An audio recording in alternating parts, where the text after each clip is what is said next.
오늘 다음 세대의 신앙을 전수하자 이런 제목으로 말씀을 드릴 텐데, 레나 마리아라는 여인은 1968년 두 팔이었고 한쪽 다리마저 짧은 중증장애인으로 태어났습니다. 병원에서는 이 아이를 보호소에 맡길 것을 권했지만은 그녀의 부모는 이 아이를 정상적인 아이와 똑같이 길렀습니다. 그녀는 수영과 그리고 요리와 피아노, 운전, 지시 등 모든 것을 할 수 있게 되었습니다. 여러분 잘 알다시피 팔이 둘이 없고 그리고 다리 하나는 한 다리보다 반 정도밖에 짧지 않습니다. 그래서 이 애는 오늘 저기에 나와 있는 것 같이 저 발 하나로 요리도 하고 운전도 하고 피아노도 치고 수영도 하고 이런 사람을 볼 때에 여러분들도 아마 도전을 받을 수 있지 않겠나 그렇게 생각을 하게 됩니다. 그는 특별히 수영 실리기 세계 장애자 수영 선수권대회에서 스웨덴 대표로 출전해서 4개의 금메달을 딸 정도로 수준급이었습니다. 그리고 그녀는 스톡홀름의 음악대학을 졸업하고 현재는 프로 가스펠 싱어로서 전 세계를 다니면서 콘서트를 하고 있으며 10년 전에 우리나라에 와서 공연을 하기도 했습니다. 이 레나 마리아의 책은 9개국 이상의 언어로 번역이 되어서 베스트셀러가 되었고 많은 사람들에게 용기와 감동을 주고 있습니다. 이 레나 마리아가 이토록 어렵고 힘든 상황 속에서도 오늘의 행복한 삶이 있기까지 어떻게 교육을 받았을까 하는 것입니다. 그의 자서전에 의하면 그녀의 부모에 의해서 3가지 훈련과 삶의 자세를 배웠다고 합니다. 그 첫 번째가 긍정적으로 삶을 대하는 사고방식입니다. 그것은 모든 것의 어려운 측면보다는 가능성의 측면을 생각하는 훈련입니다. 그녀는 부모의 삶을 통해서 어떤 상황을 비판적이고 비관적인 관점으로 바라보지 않고 가능성과 유익한 면을 먼저 보는 법을 배웠다는 것입니다. 참으로 우리의 생활 가운데 이게 참으로 중요합니다. 모든 현실은 참 비관적이고 또 비판적이고 우리 마음이 안 들면 부정적인 생각을 가질 수 있습니다만은 이 여인에게는 모든 게 다 부정적이지 않겠습니까? 그러나 긍정적으로 삶을 대하는 사고방식을 배웠다. 두 번째는 부모로부터 사랑과 격려를 항상 받았다고 했습니다. 그녀의 부모는 동정하지 않고 무슨 일이든지 혼자 해결하도록 하고 꼭 도움이 필요한 일 외에는 도움을 주지 않도록 주위 사람들에게 부탁을 했다고 합니다. 스스로 자기 자리에 설 수 있도록 배려와 격려를 받았고 무엇이 사랑인지를 알게 되면서 용기를 갖고 인생을 자신 있게 살 수 있게 되었다 하는 것입니다. 세 번째는 그 부모의 교육은 하나님에 대한 믿음의 훈련입니다. 삶이라는 것은 스스로 만든 것도 자신의 마음대로 할 수 있는 것이 아니다. 하나님의 선물이라는 것을 늘 생각하도록 했다. 자신이 이런 엄청난 절망에 있는 이 아이에게 삶이 하나님의 선물이다. 하나님이 우리에게 이렇게 선물을 주셨다는 사실을 어릴 때부터 배우게 하셨다는 것입니다. 고난 속에 하나님의 깊고 아름다운 뜻이 있음을 굳게 믿는 믿음이 레나 마리아의 어두운 미래를 밝게 만들어 나갔다. 여러분, 이 교육이 얼마나 중요하다는 사실을 오늘 이 여인을 통해서 배울 수가 있습니다. 오늘 아침에 우리가 읽은 성경도 역시 교육이 중요하다는 것을 우리에게 철저하게 가르쳐주는 내용입니다. 여러분이 잘 알다시피 이스라엘 백성들을 가나안 땅에 애굽에서 인도하신 분은 모세입니다. 모세가 40년 동안을 이스라엘 백성들을 인도해 내시고 가나안 땅 앞에서 그는 죽습니다마는 하나님께서 여호수아를 통해서 이스라엘이 가나안 땅을 정복할 수 있게 하십니다. 그래서 모세의 후계자 여호수아는 7년 동안 가나안 정복을 마칩니다. 물론 다 정복을 하지 않았지만은 하나님께서 이 여호수아를 통해서 가나안 땅을 정복하게 합니다. 그 모든 전쟁은 하나님이 개입하시고 하나님이 함께하신 승리임을 그들이 알았습니다. 우리가 힘이 세서 지혜가 있어서 능력이 있어서 이 가나안 땅을 정복한 것이 아니고 전적인 하나님이 하셨다는 것입니다. 죽음을 앞둔 여호수아는 백성들 앞에 이렇게 고백합니다. 오직 나와 내 집은 여호와 하나님만을 섬기겠다. 여호수아 24장 15절에 이렇게 말씀을 했습니다. 이 말을 들은 모든 이스라엘 백성들은 이구동성으로 이렇게 맹세합니다. 우리의 하나님 여호와를 우리가 섬기고 그의 목소리를 우리가 청종하겠나이다. 이렇게 고백합니다. 그런데 여호수아가 110세에 죽습니다. 죽고 난 후에 다음 세대는 우리가 상상할 수 없는 고백을 합니다. 이들이 하나님을 몰랐다. 알지를 못했다. 오늘 10절 말씀을 보면 그 세대의 사람도 다 그 조상들에게 돌아갔고 그 후에 일어난 다른 세대는 여호와를 알지 못하며 여호와께서 이스라엘을 위하여 행하신 일도 알지 못하였더라. 하나님도 알지 못하고 하나님께서 가나안 땅을 어떻게 정복하신 이 사건들을 알지 못하였다 했습니다. 가나안 정복 전쟁을 치룬 아버지 세대가 죽고 난 다음 세대는 하나님이 행하신 능력을 깨닫지 못했다는 것입니다. 그리고 하나님을 알지 못하는 세대가 되었다 하는 것입니다. 하나님 모르면 끝나는 거 아니겠어요? 우리도 내 세대로 하나님을 아는 것으로 끝나면 다음 세대는 역시 하나님의 심판을 면치 못합니다. 그래서 하나님을 알지 못하는 다음 세대의 결과는 사사기 21장 25절의 말씀같이 그때 이스라엘에 왕이 없으므로 사람이 각기 자기 소견에 옳은 대로 행하였더라 그랬습니다. 하나님의 백성들이 왕이신 하나님을 잊어버리니 제 소견에 옳은 대로 살아갈 수밖에 없었습니다. 하나님이신 하나님을 의식하지 못하니 제멋대로 살았다는 것입니다. 그 결과 이스라엘의 역사 가운데 암흑기와 같은 사사시대가 펼쳐집니다. 무려 300년이라는 긴 세월 동안 범죄에 빠져서 고통을 받는 안타까운 일이 일어나게 된 것입니다. 여러분, 비극의 출발이 어딘 줄 아십니까? 하나님을 잊어버릴 때에 그때부터 일어난다는 사실을 아셔야 됩니다. 여호수아가 죽고 한 세가 지나자마자 하나님을 알지 못하는 일이 벌어졌다. 이유가 뭐겠어요? 한마디로 신앙교육의 실패라 그렇게 볼 수가 있습니다. 저는 한 달 동안 미국에 있으면서 하나님께서 미국을 심판할 수밖에 없다 이런 부분들을 느낀 적이 있습니다. 여러분, 하나님을 떠나면 그때부터 끝납니다.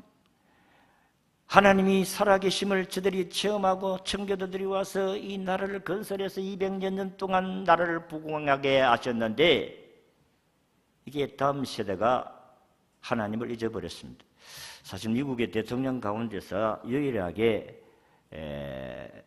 그 천주교 캐톨릭 신자가 대통령 된 사람은 존 F 케네디입니다.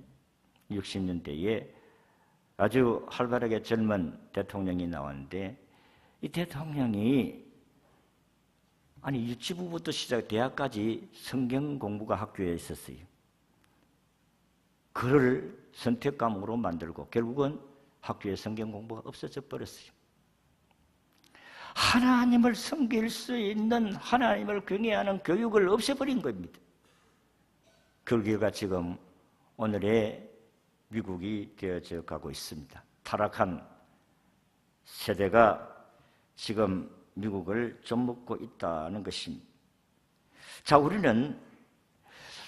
우리가 60년대, 70년대에 잘 살아보자. 그리고 믿음의 사람들도 허리를 조르고 새벽마다 하나님께 나와서 주여 우리를 살려주시고 우리를 도와주시옵소서.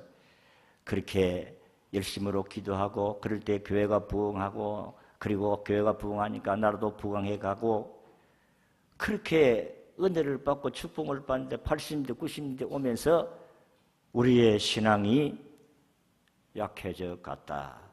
다음 세대가 하나님을 잃어버리는 시대가 점점 되어가고 있다. 교육이 결국은 실패하고 있다. 이런 말씀입니다. 자, 그렇다면 우리는 여름을 당할 때마다 유치부부터 유초등 학생의 청년의 학생들을 우리 자녀들에게 신앙교육을 시켰는데 여러분 이게 형식적으로 되어서는 안 된다는 것입니다. 옛날에는 4박 5일, 5박 6일, 토요일까지 했어요. 근데 2박 3일, 3박 4일, 2박 3일로 끝나면서 이 아이들에게 신앙을 심어주는 훈련이 약해져 가고 있다 하는 것입니다. 그래서 저는 성경학교를 담당하시는 분들이 어쨌든 이 기간 동안에 성경을 많이 가르치고 성경을 암송하게 하고 찬송을 많이 부르고 그래서 저들의 가슴 속에 주님이 하나님이 가슴 속에 새겨져야 된다 그런 말씀입니다. 자, 그러면 다음 세대의 주역인 자녀들에게 무엇을 가르쳐야 될까 하는 부분은 그 첫째는 하나님이 주신 꿈을 품는 사람들로 훈련해야 한다는 것입니다. 꿈이라는 것은 보지 못하는 것을 보게 하고 할 수 없는 것을 하게 하는 힘이 꿈입니다. 볼 수 없는 것을 보도록 만들고 할 수 없는 것을 할 수 있다는 자신감을 가지고 있는 힘, 이게 꿈이에요. 오늘 자녀의 교육의 문제는 꿈을 심어주지 않고 여러분의 자녀들은 무엇을 지금 교육하고 있습니까?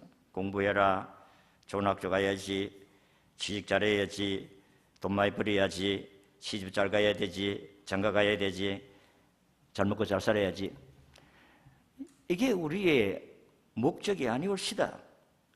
이들에게 왜 공부를 해야 하는지 공부에 대한 동기부여가 되지 않기 때문에 아이들이 공부를 쉽게 포기하는 이유가 바로 거기에 있지 않는가 생각됩니다. 1986년 뉴욕 잡지에 그 해의 인물로 선정된 탁월한 사업가 유진 랭이라는 사람의 이야기가 있습니다. 그는 1981년 뉴욕 빈민촌 할렘가의 한 초등학교 강당에서 61명의 졸업생들을 향해서 졸업연설을 하는 강사로 초빙을 받았습니다. 그는 54년 전에 자신이 바로 그 자리에 앉아 졸업하던 생각을 합니다. 강당을 가득 메운 남루한 옷차림의 흑인과 멕시코인 소수 민족계가 대부분인 어린 학생들은 대를 이어온 극심한 가난과 범죄, 마약에 찌든 부모와 형제들 밑에서 자라는 자녀들입니다. 자기가 다니던 상황보다도 더 열악해진 할렘가의 힘든 모습 속에서 이 아이들은 미래에 대한 어떤 꿈을 꾸고 있을까 이런 생각을 하게 되니까 머릿속에 이 아이들에게 희망을 줘야 되겠다 이런 생각이 스쳐갑니다. 그때의 유진 랭은 이렇게 말합니다. 학생 여러분, 초등학교 졸업식은 인생의 첫 번째 졸업식입니다. 그런데 여러분들에게 미래에 대한 꿈을 꾸기엔 최상의 시간입니다. 그 꿈을 가지시기를 바라고 믿으세요. 꿈을 위해서 열심히 땀 흘리세요. 그러면 분명한 자기의 수고의 가치가 나타나게 될 것입니다. 그렇게 연설을 했습니다. 근데 학생들은 그 시대에 초등학교 졸업하면 거의 끝납니다. 90%가 다음 학교에 들어가지 않습니다. 한 10% 정도. 그러니까 이 아이들에게는 미래가 없기 때문에 공부도 하지 않을 뿐만 아니라 공부할 수 있는 여건도 없기 때문에 더더욱 낙심하고 좌절하게 됩니다. 그때에 이 유진 랭이 가슴에 생각하기를 이 아이들에게 꿈을 줘야 되겠다. 이 아이들이 마음껏 날아볼 수 있도록 날개를 꺾지 않아야 되겠다. 이런 생각을 가지고 이렇게 선포합니다. 여러분, 공부를 포기하지 마시기를 바라고 여러분들이 초등학교를 졸업하고 여러분들이 고등학교를 졸업한다면 여러분들이 대학 진학할 때 모든 대학의 전액 장학금을 주겠다, 이런 약속을 했어요. 6년이라는 세월이 지나서 유진랭이 장학금을 약속한 그 약속대로 6학년 졸업생 가운데 한 명을 제외하고 고등학교를 우수한 성적으로 다 끝내고 전부 대학에 진학하여 장학금을 받았다는 것입니다. 미래에 대한 꿈이 없던 시절에 고등학교 졸업률이 10%밖에 안 됐는데 꿈을 가지고 공부할 때 이들이 거의 100%, 99.9%가 열심히 공부해서 대학까지 갈 수 있게 되었다는 것입니다. 여러분, 희망과 꿈입니다. 우리는 하나님이 오늘 우리와 함께 하시니 하나님이 여러분의 인생을 책임져 주십니다. 그래서 여러분들이 아이들에게 늘 이야기할 때 하나님이 계신다. 내가 이때에 내가 예수 믿었는데 그 어려운 상황 가운데서도 예수 믿고 지금까지 살아와 본 가운데 하나님이 이때에 이렇게 축복해 주셨고 하나님 이때에 이렇게 기도했더니 응답해 주셨고 그러니까 하나님 내 인생을 축복해 주셨다. 그러니까 너희들이 하나님 잊지 말고 하나님이 섬겨야 됐다. 이거를 여러분들이 아이들에게 계속해서 이야기하고 하나님에 대한 꿈을 심어줘야 됩니다. 요셉이라는 사람은 봐라, 그가 형들의 미움을 바르고 팔려가가지고 노예 생활을 했지만 하나님이 그와 함께 하시니까 나중에 국무총리가 되지 않느냐? 이 하나님에 대한 꿈, 이게 오늘 우리 자녀들에게 심어줘야 될 일이라고 생각합니다. 그러니까 여러분들이 만난 하나님을 우리 자녀들에게 계속 이야기해야 되는 거예요. 미국의 노예를 해방시킨 사람이 링컨이라고 한다면 영국의 노예 해방을 시킨 사람은 윌리엄 월버포스라는 사람입니다. 이분의 이야기가 나중에는 어메이징 그레이스라는 영화가 만들어졌는데 이분의 이야기도 매우 감동적입니다. 월버포스라는 사람은 27세의 젊은 나이에 국회의원이 됩니다. 그는 친구를 통해서 그때 예수님을 만납니다. 이때에 이분은 내가 국회의원이 된 것은 하나님께서 나에게 이런 일들을 하게 하셨다. 그래서 하나님의 뜻에 따라 살기로 결단을 했는데 그때에 자신의 꿈을 이렇게 일기에 적었습니다. 전능하신 하나님께서는 내 앞에 두 가지 큰 목표를 두셨다. 하나는 노예 무역을 금지시키는 것이고 다른 하나는 간섭을 계획하는 일이다. 그러면서 자신의 야망을 모두 내려놓고 험난한 가시밭길을 걸어갑니다. 당시 영국은 노예 무역으로 나라의 수입의 3분의 1이 노예를 잡아가지고 팔아가지고 수입을 올리는 것이 그 당시에 영국의 노예 무역으로 인해서 얻어지는 수입이었어요. 그래서 옛날에 영국을 해적의 나라라 하신 이유가 바로 거기에 있는 것입니다. 세계 최고의 해군력으로 아프리카의 흑인들을 무차별하게 잡아와가지고 팔아넘기는 이런 일들을 한 자가 영국입니다. 그래서 이 노예 무역 제도를 금지하려고 하니까 그가 암살의 위협도 받고 중상모략에 시달리다 했고 그럼에도 불구하고 굴하지 아니하고 끝까지 영국의 양심으로 일했습니다. 59년 동안을 노예 제도 폐지라는 꿈을 가지고 투쟁을 합니다. 그 결과 그가 죽고 난 후에 한 달 만에 영국의 노예가 해방되는 역사가 일어난 줄로 믿습니다. 그리고 그를 통해 영국의 젊은 리엄 국회의원의 3분의 1이 개신교 그리스도인이 되었다는 것입니다. 월버포스의 가슴에 새겨진 노예 해방이라는 꿈이 자신의 모든 부귀영화를 내려놓고 평생 동안 투쟁하게 하는 힘이 그에게 있었습니다.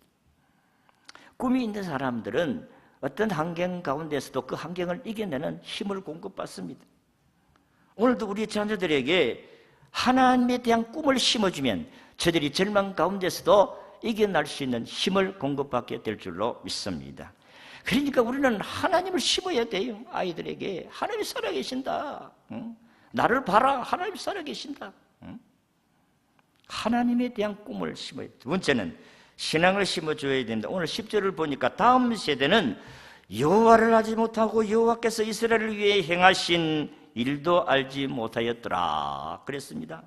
잠언 22장 6절에 보니 마땅히 행할 길을 아이에게 가르치라. 그리하면 늙어서도 그것을 떠나지 아니하라. 세상에서 가장 어리석은 자는 그 마음에 하나님이 없다고 생각하는 자다 했습니다. 지혜자는 여호와를 경외하는 것이 지혜의 근본이요 거룩하신 자를 아는 것이 명철이라고 했습니다. 그래서 여러분, 오늘 우리 자녀들에게 뭘 가르쳐야 되겠습니까? 하나님을 경외하는 믿음을 가르쳐야 됩니다. 여러분, 머리 좋고 똑똑한 사람들이 사기를 많이 쳐요. 이 좋은 머리를 가지고 하나님을 아는 지혜를 가지면 얼마나 아름답게 쓰임받겠어요. 그래서 하나님 주신 지혜와 능력을 하나님을 위해 쓰지 아니하고 자신의 이기심을 위해서 쓰니까 자신도 망하고 나라도 망하고 가정도 망하게 되는 것입니다. 그래서 우리들은 어린이들의 마음속에 예수님의 DNA를 확실하게 심어줘야 됩니다. 어릴 때부터 가슴 속에 예수가 꽉 차도록 저들에게 말씀을 암송하게 하고 찬송을 많이 가르쳐주고 부르게 하고, 그래서 그들의 마음속에는 오직 예수님, 오직 하나님밖에 없어야 됩니다. 그래야 우리 인생들이 성공할 수가 있습니다. 저는 어릴 때 재건파 교회에 친구를 따라서 잠시 출석한 적이 있습니다. 그때에 배운 찬송이 563장 예수 사랑하시면 성경에 배웠네 우리들은 약하나 예수 권세 많으신, 이 찬송을 얼마나 그 선생님이 힘차게 부르는지, 옛날에는 뭐 의자가 없으니까 마룻바닥가 펄떡펄떡 뛰면서 예수 사랑하시면 얼마나 기쁘게 부르는지 가슴에 몇 번 안 다닌 데 다 애우게 되었어요. 그리고 한참 60년대에는 이 재건파가 한참 이렇게 다시 신자 참배 반대했던 사람이 옥중에서 나와가지고 8월 해방이 돼가서 나와가지고 재건파를 건설할 때에 지금까지 기존 교회들이 신사 앞에 절을 하고 이런 교회들은 다 불태워버려야 된다는 거예요.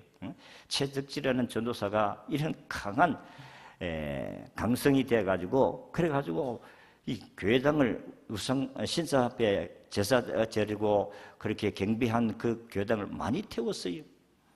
그때에 재건파가 일어날 때 부른 노래들이 이런 노래입니다. 아, 최근 운동이 일어났구나.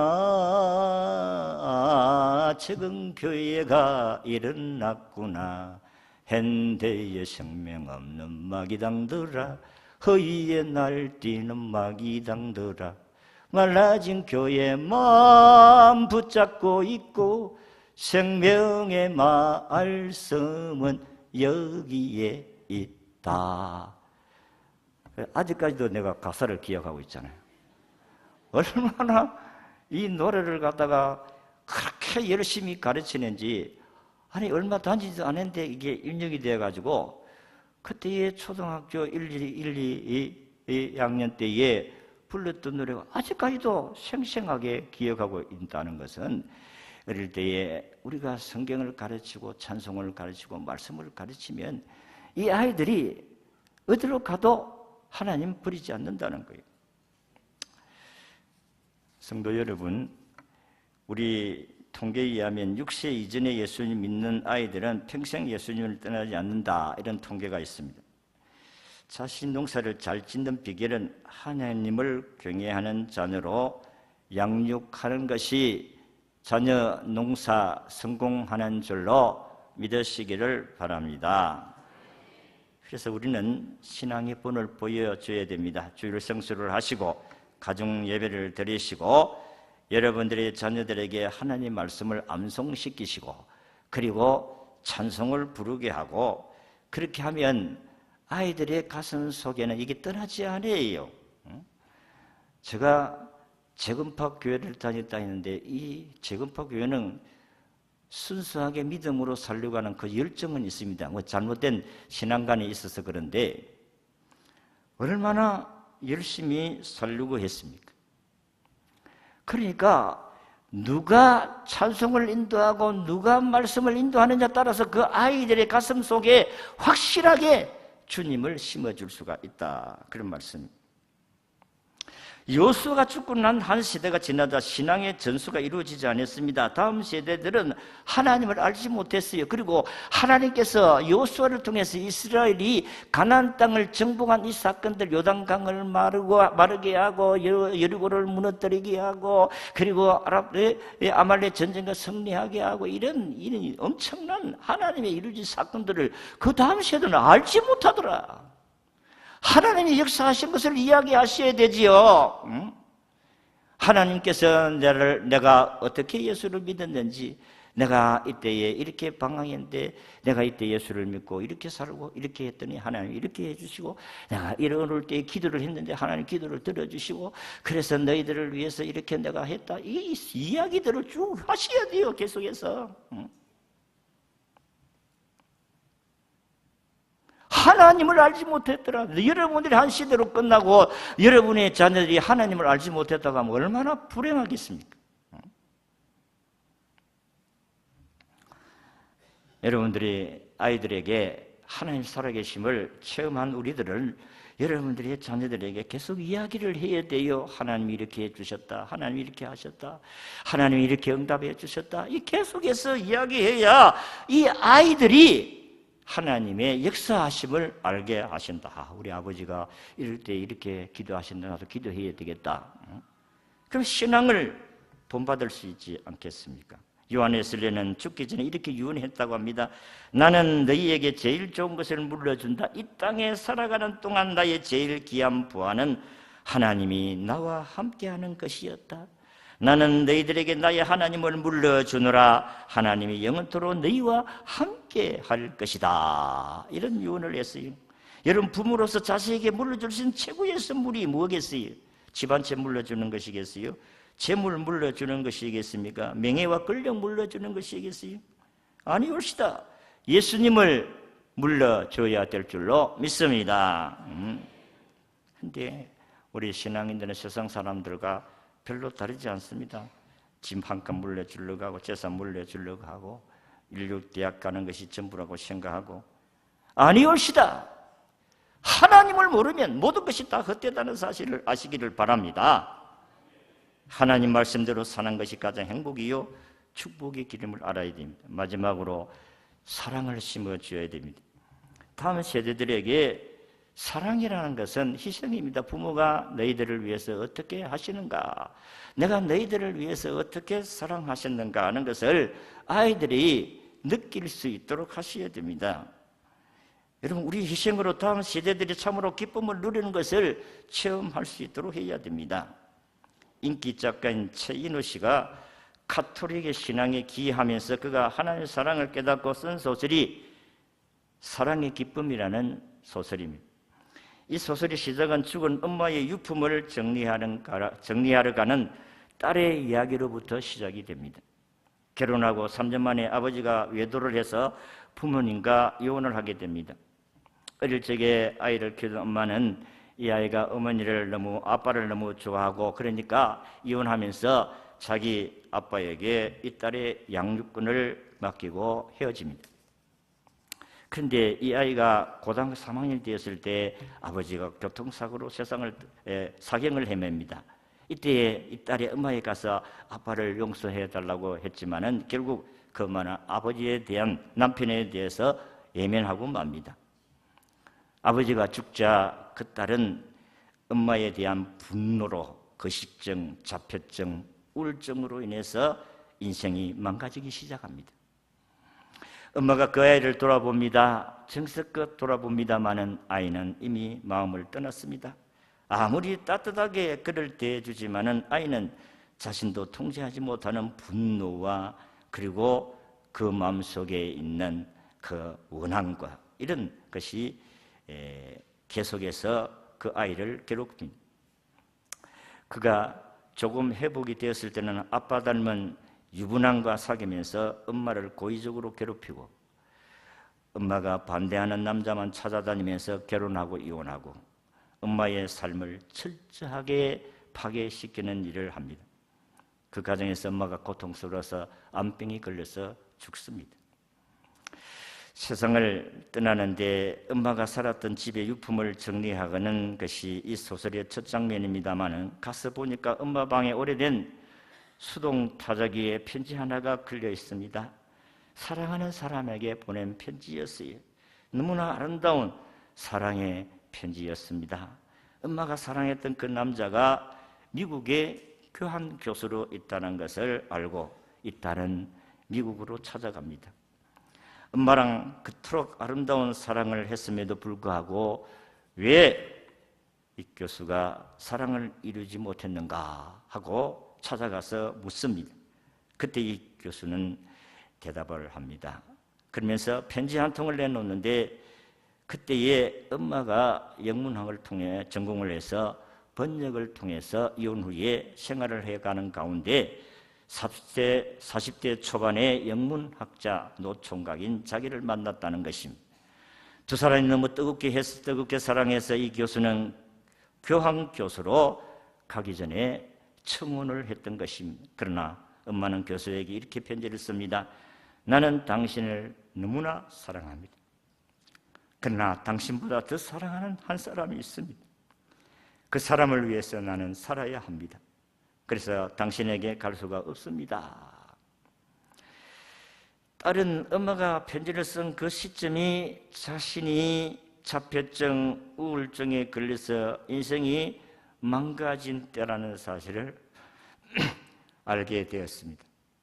나는 엄마를 보복하기 위해서 엄마를 병들어 죽게 만들었는데 엄마는 나를 위해서 자기 행복을 포기하고 나를 끝까지 돌아보았다는 사실을 생각하고 통곡합니다. 그런 가운데 한 줄기 빛이 마음속에 들어옵니다. 그렇지, 나는 그런 소중한 사랑을 받은 존재야. 나를 이토록 사랑한 사람이 이 땅에 있었구나. 결국은 그 어머니의 사랑을 깨닫는 순간에 그 모든 어려움과 우울증을 극복한 힘을 공급해서 희망차게 살아갔다는 이야기입니다. 부모님의 사랑.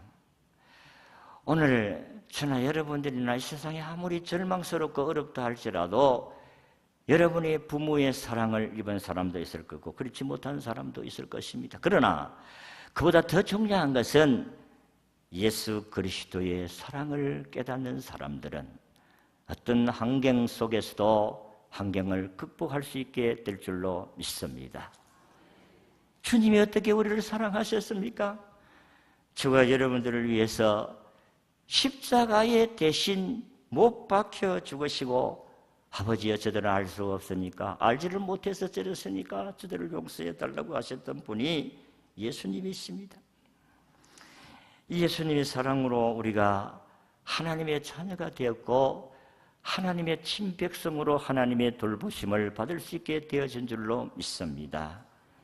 예수님의 희생의 사랑, 하나님의 미랄로서 썩어짐으로 말미암아 오늘 우리에게 희망을 주셨습니다. 그렇다면 우리 한 세대로 끝내야 되겠습니까? 우리의 자손들에게 무엇을 남겨줘야 하겠느냐 이 말. 저도 아이들이 다 컸지만은 예수 믿나? 이렇게 하면서 묻습니다. 예수 믿나? 그 너희들을 위해서 어떻게 기도하고 있다. 너희들을 위해서 우리는 적어도 5번 이상은 기도한다.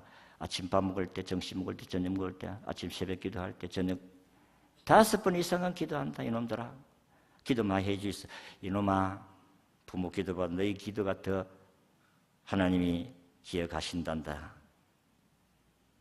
여러분, 무엇을 남겨줘야 되겠어요? 나는 이 여름 성경학교나 해마다 수련회나 이렇게 할 때마다 아이들이 안 가려고 하고 안 보내려고 하고 또 어떤 부모들은 막 가지 마라 하기도 하고, 나 참 그때마다 가슴이 아플 때가 참 많습니다. 만사를 제쳐놓고 보내시기를 바랍니다. 여러분, 아이들이 예수님 만나면 인생이 바뀐다니까요. 삶이 바뀐다니까요. 저들이 내가 무엇을 해야 내 인생을 성공적으로 이끌어갈 수 있겠는가? 예수님 만나면 다 해결돼요. 우리는 우리의 자녀들에게 하나님에 대한 꿈을 심어야 됩니다.